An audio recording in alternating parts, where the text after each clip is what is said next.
한국교회 예배가 이제 회복될 것으로 보입니다.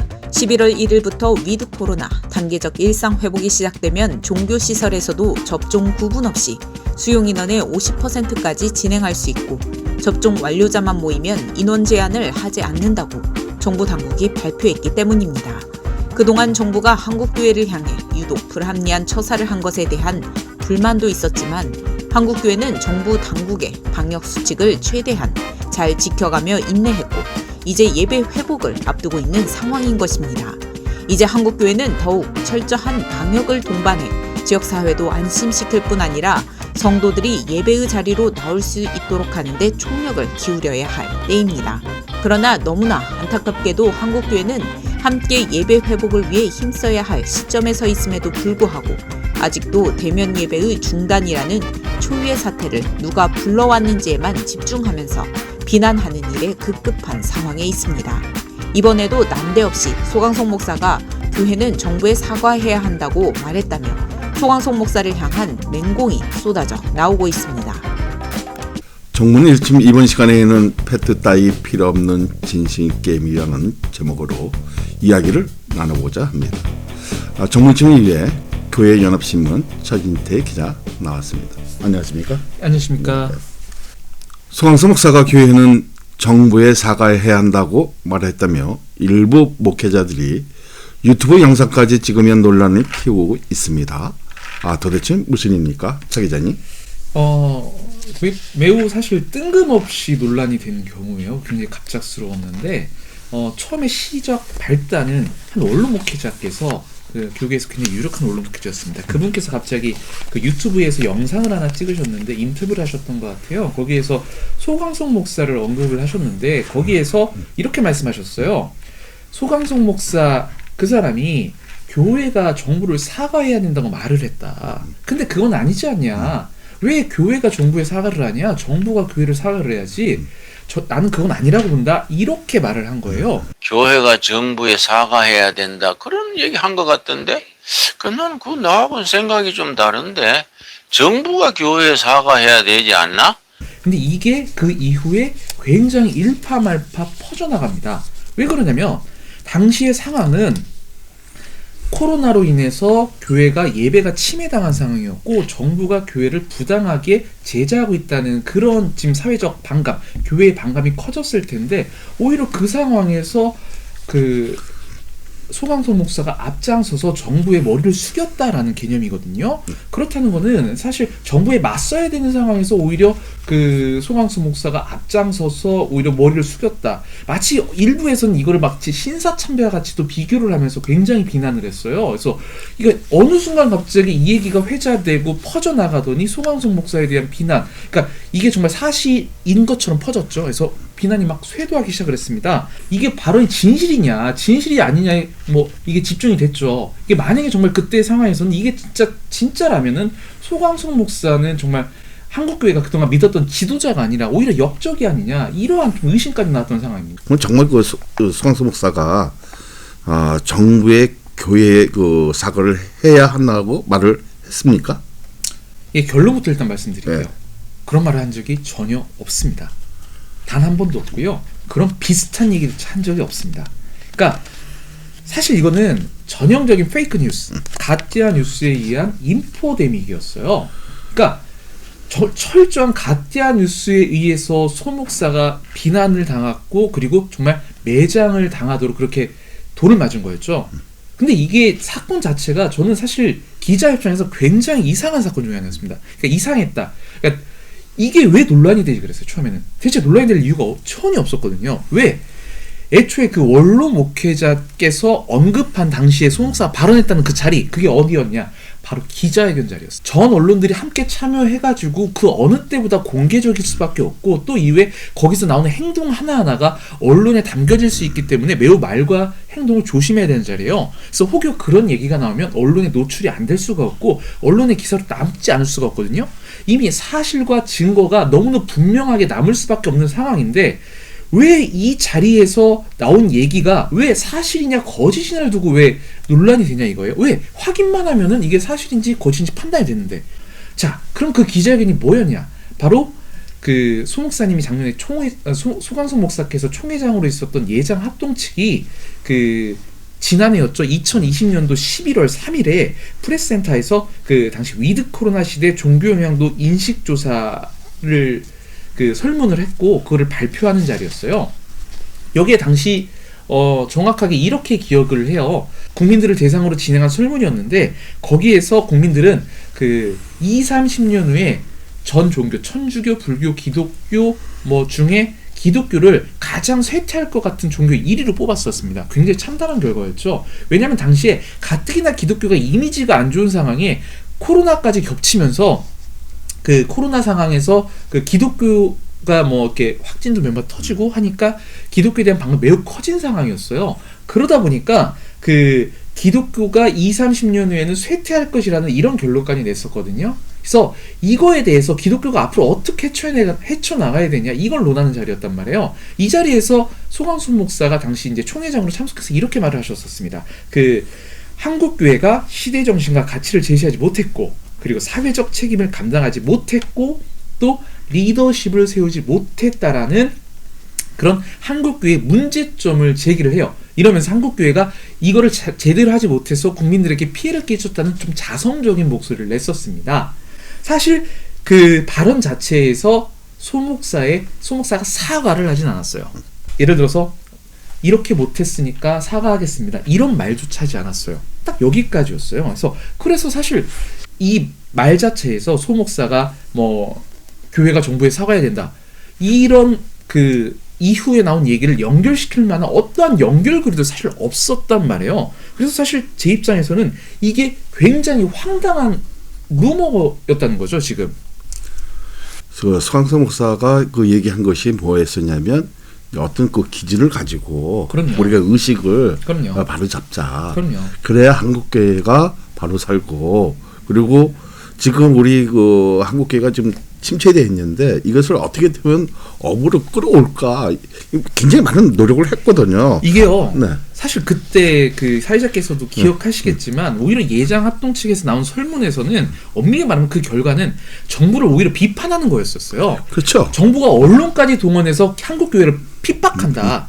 그러니까 정부에 대한 성토를 하고 비난을 하는 자리였는데 이게 1년이 지나서 갑자기 소강석 목사가 정부에 그 사과를 해야 된다고 말하고 고개를 숙였다 이런 식의 루머로 이게 뒤바뀐 전형적인 지금 이게 가짜였단 말이에요. 네. 예. 이와 관련해 그 방송을 그 한 언론의 그 목사는 소강석 목사에게 사과했다고 들었는데요. 여기 대해서는 좀 다시 좀 얘기 좀 해주시기 바랍니다. 예, 사과하셨어요. 사실. 그러니까 이거는 그 사실 제가 볼 때는 이 원로 목사님께서 소강석 목사의 개인적인 감정이나 악의를 품고 그런 말씀하신 건 아니에요. 이분 역시 가짜 뉴스에 의한 그 인포데믹 전 피해자라고 봅니다. 이분 역시 그거를 믿었던 거죠. 자기가 들었던 가짜 정보를 믿었기 때문에 사실 저라도 예를 들어서 그 제가 직접 기자회견에 참석한 기자여서 그걸 직접 목도한 상황이 아니고 듣기만 했다고 하면은 야, 그 말은 너무 심한 거 아니었어? 그 말은 절대 해서는 안 되지라고 아마 분노했을 거란 말이에요. 근데 저는 마침 또 그 기자회견에 참석해서 당시 상황에 있었고 또 당시 그게 자리가 기자회견 자리에서 나온기 때문에 분명히 사실 증거로 남아있을 거라고 생각했기 때문에 이걸 단순히 이상하다고 본 거지만 일반인 입장이나 또 교회를 사랑하는 목사님 입장에서는 그 발언을 그 전에 들었다고 하면은 굉장히 분노했을 거란 말이에요. 그래서 사실 소강석 목사가 그 얘기를 듣고 그 이후에 SNS에 그 스토리를 올렸었거든요. 그 스토리에 따르면은 본인이 이제 그 얘기를 듣고서 그 원로 목사님께 직접 전화를 했다고 해요. 전화를 해서 그 목사님 그거 사실 아니다. 사실 당시에 그런 일이 있었다. 그러니까 이렇게 돼가지고 사실 전혀 다른 뉴스가 지금 와전이 돼서 목사님께 들어간 것 같다고 하니까 그 원로 목사님께서 그렇구나 제가 오해를 했습니다. 제가 잘못 알았네요 라고 하면서 제가 큰 신뢰를 범했으니까 다음에 해명 방송까지 하겠다라고 그렇게 소 목사께 얘기를 했다고 하더라고요. 그래서 사실 이 문제는 원로 목사님에서 시작된 문제 사실 그렇게 끝났어요. 오해가 풀려서 끝났어요 사실. 언론 목회자도 사과했는데 일부 목회자들이 해당 사건을 다시 끄집어 논란을 짚히고 있는 거잖아요. 네네. 도대체 어떤 근거를 가지고 이렇게 비난하고 있는 것입니까? 그러니까 사실 진짜 문제는 여기서부터 시작이 된 거예요. 두 분 간의 문제가 완전히 끝나서 이대로 끝났으면 됐는데, 그러니까 그 이후에 나오는 얘기들은, 그러니까 이거를 오히려 아니다, 소 목사는 그렇게 얘기한 게 맞다라고 다시 이렇게 나오는 거거든요. 근데 사실 당사자도 그 인정을 한 입장에서 이후에서 하는 거는 사실 이 논란 자체를 계속 키워나가고 싶은 거예요. 그러니까 이거를 키워서 끝까지 소강성 목사를 비난받게 만들고 싶었던 거고요. 그리고 이 소강성 목사를 이 지금 한번 논란의 도마 위에서 더 이상, 그러니까 논란의 도마 위에서 쉽게 끌어내리고 싶지 않았던 거죠. 그렇기 때문에 사실 이분들은 일단은 소강성 목사가 그런 말을 한 게 맞다라는 걸로 일방적으로 밀어붙이고 있어요. 그러면서 증거자료 제시해요. 막 이것도 제시하고 저것도 제시하고 하는데, 증거가 그렇게 증거스럽지가 않은 게, 소강성 목사가 교회가 정부에 사과를 했다, 여기에서 바로 정부와 사과 이 두 단어거든요. 그러니까 그러면은 이분들이 자기가 소강성 목사가 이 말을 했다는 거를 확실하게 사실로 밝히려면은, 자, 이 발언 자체가 나온 거를 어디서는 증거를 찾아야 돼요. 근데 없어요. 말을 안 했으니까 없어요. 그러니까 유일하게 하나 있습니다. 네. 하나 있는 게 뭐냐면, 당시에, 그러니까 기억하시겠지만 그때 교계 신문뿐만 아니라 일반 신문들도 거기에 같이 참여를 했거든요. 참여했었는데, 그러니까 그 일반 언론에서는 당시 사건을 약간 좀 자극적으로 포장하는 게 있었어요. 그러니까 왜? 더군다나 한국 교회가 당시 국민들로부터 굉장히 외면을 당하고 비판을 받는 상황이었기 때문에 그 일반 언론에서는 한국 교회를 약간 더 그 좀 자극적으로 표현을 해서 국민들로부터 지지를 받고 인기를 얻고자 하는 기사를 쓰는가 하면은, 반대로 한국 교회가 그 국민들한테 적극적으로 사과를 한다는 이미지를 보여주는 언론도 있었어요. 그러니까 그 중에 한 언론이 그 이렇게 표현을 해요. 그러니까 그 소강성 목사 아까 말한 대로 그 세 가지 사실 이렇게 책임을 못했다, 공개 사과. 기사에서도 그 책임을 지지 못했다라고 사과했다, 이런 식으로 해요. 사실 그거는 그 아까도 말했지만 소강성 목사는 사과란 말을 전혀 쓴 적이 없었지만, 기자가 개인의 해석에 의해서 개인의 당시 분위기라든가 소강성 목사의 그 말의 의도를 해석해서 사과란 말을 기사에 썼던 거예요. 그러니까 소강성 목사가 직접 사과라고 말을 한 게 아니라 기자의 해석이었던 거죠.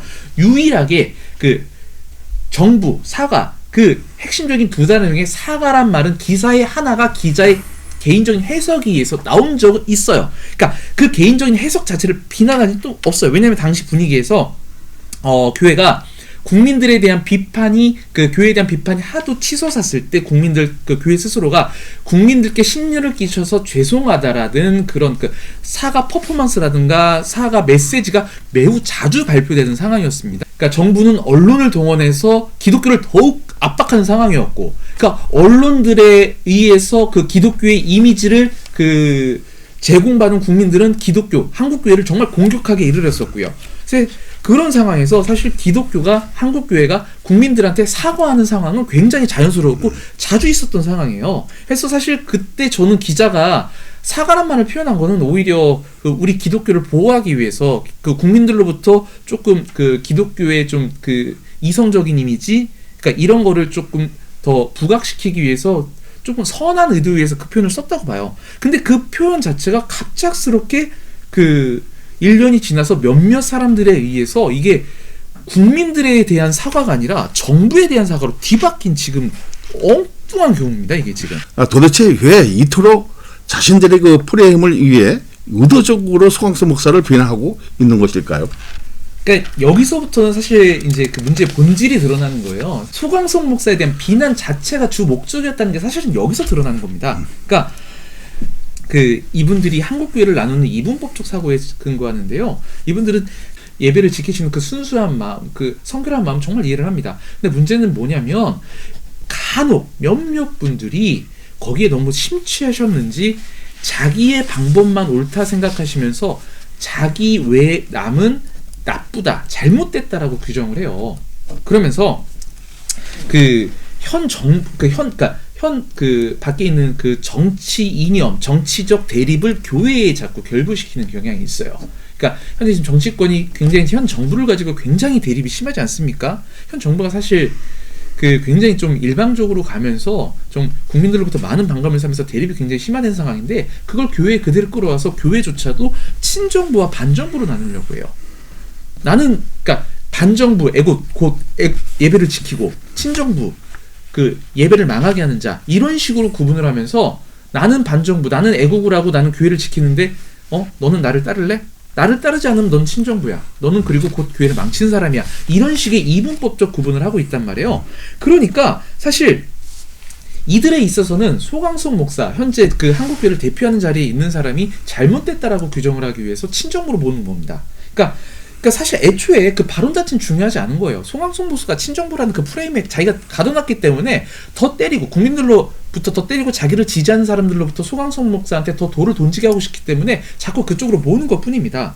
이게 당사자한테 굉장히 괴로운 면이 뭐냐면 요즘은 뭐 우리가 하는 방송 자체도 유튜브지만 많은 댓글들이 달리고 뭐 기사에도 많은 댓글들이 달리잖아요. 정말 온갖 정말 입에 담을 수 없는 욕들이 달리고 있어요. 뭐 교회를 팔아먹었네, 뭘 했네, 한국교회를 정부에 갖다 바쳐버렸네, 뭐 이 정도는 양호합니다. 정말 그냥 원색적인 욕이 막 난무합니다. 그러니까 이거 자체가 사실 진실과 관계없이 그냥 프레임에 가둬놓은 사람한테 향하는 욕과 비난 바로 돌덩이거든요. 그러니까 이거를 왜 감당해야 되는지, 당사자가 왜 감당하고 이 당사자가 얼마나 상처 입는지에 대해서는 전혀 이거를 생각지 않고 있어요. 근데 자기 도취를 통해서 다른 사람들의 그 어떤 그 의식을 진리적인 것이 아니라 비진리적으로 가게 만들고 거기서 폭력이 난무하게 되어지고 그리고 욕설이 난무해지는 이런 것들이 이제 빨리 우리가 이게 어떻게 진정시켜야 할 그 의무도 언론이 있죠. 그러니까 서로가 다르게 이제 어떤 얘기 뭐 이념을 갖고 있고 어떤 정치적인 면도 다 갖고 있지만 이것을 내 것으로 맞추라는 것은 진짜 잘못된 거거든요. 좀 이런 거 좀 고쳐 나갔으면 이제 좋을 텐데요.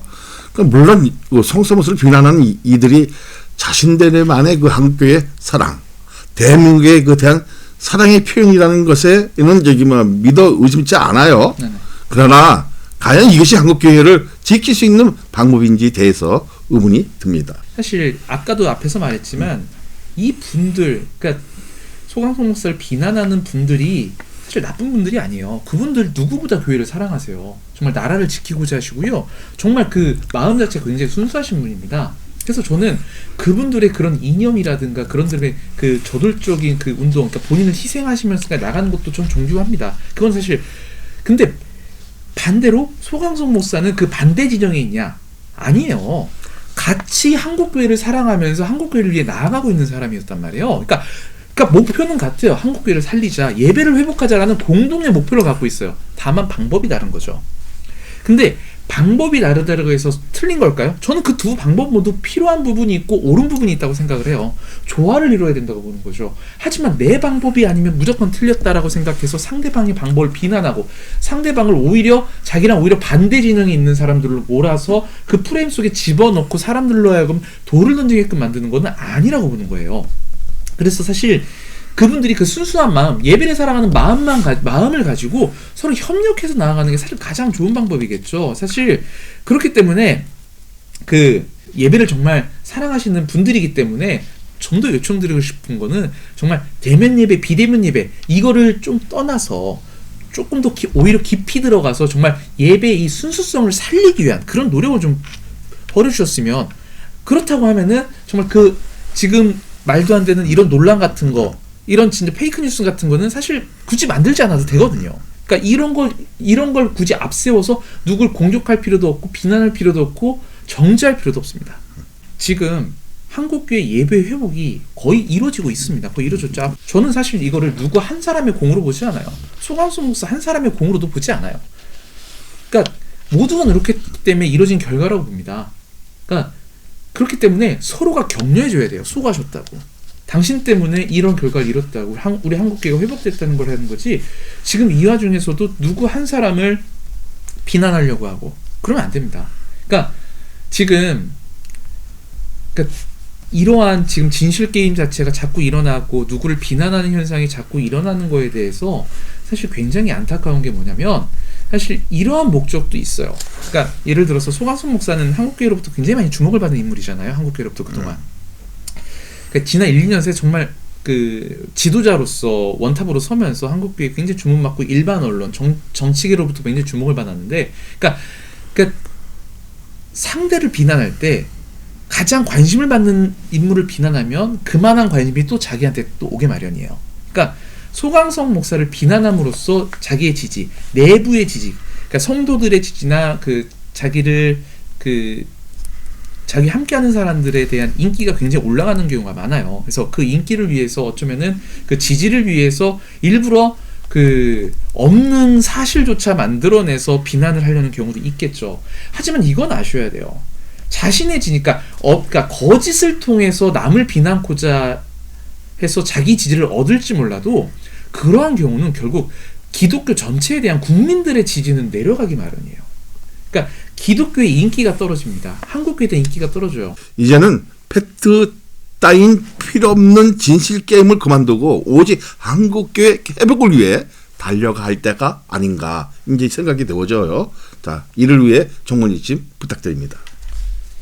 한국교회는 그 일제 시대를 지나서 강점기를 지나고 그리고 6.25를 지나고 국민들이 정말 파탄에 빠지고 어려움에 빠져 있을 때, 정말 민주화 시기 국민들이 억압을 받았을 때 늘 희망이 되어줬습니다. 그래서 한국교회는 위기 때마다 국민들로부터 이러한 주문을 받아왔어요.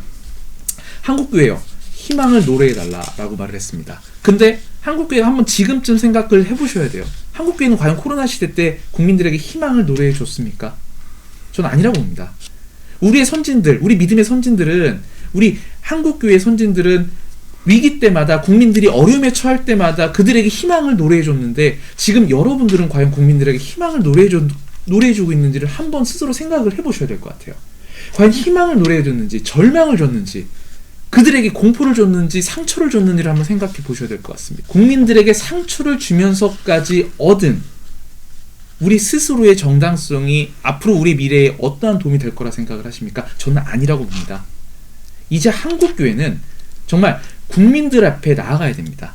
정말 국민들에게 다시 희망을 주는 교회로 나아가야 됩니다. 정말 다행히 이제 우리는 위드 코로나 시대가 돼서 한국교회 예배까지 이루어지는 시점이 왔습니다. 그렇다면 다시 한번 한국교회는 우리 국민들을 위해서 희망을 정말 노래해주는 그런 우리 원래의 한국교회, 우리 본래의 한국교회, 본질의 한국교회로 다시 돌아갔으면 좋겠습니다. 감사합니다. 감사합니다. 한국교회를 검색하면 이와 연관된 알고리즘으로 무엇이 많이 노출될까요? 긍정적이거나 소망을 주는 뉴스, 정보보다는 부정적이고 갈등이 안타까운 내용을 접하게 됩니다. 그렇다면 한국교회 알고리즘은 누가 만들었을까요? 물론 교회를 공격하는 예배 세력에 의한 것도 있을 것입니다.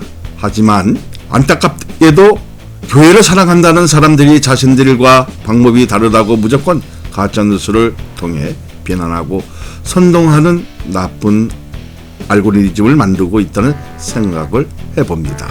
이도 코로나 시대에 접어들면서 예배 회복을 코앞에 두고 있는 상황입니다. 지금부터 정말 중요합니다. 코로나의 알고리즘의 모범적 방역을 준수하는 한국교회 알고리즘 하면 한국 사회에 소망을 주는 교회가 검색되도록 우리는 만들어야 하지 않을까요? 여기서 정말 일집 마치겠습니다. 감사합니다.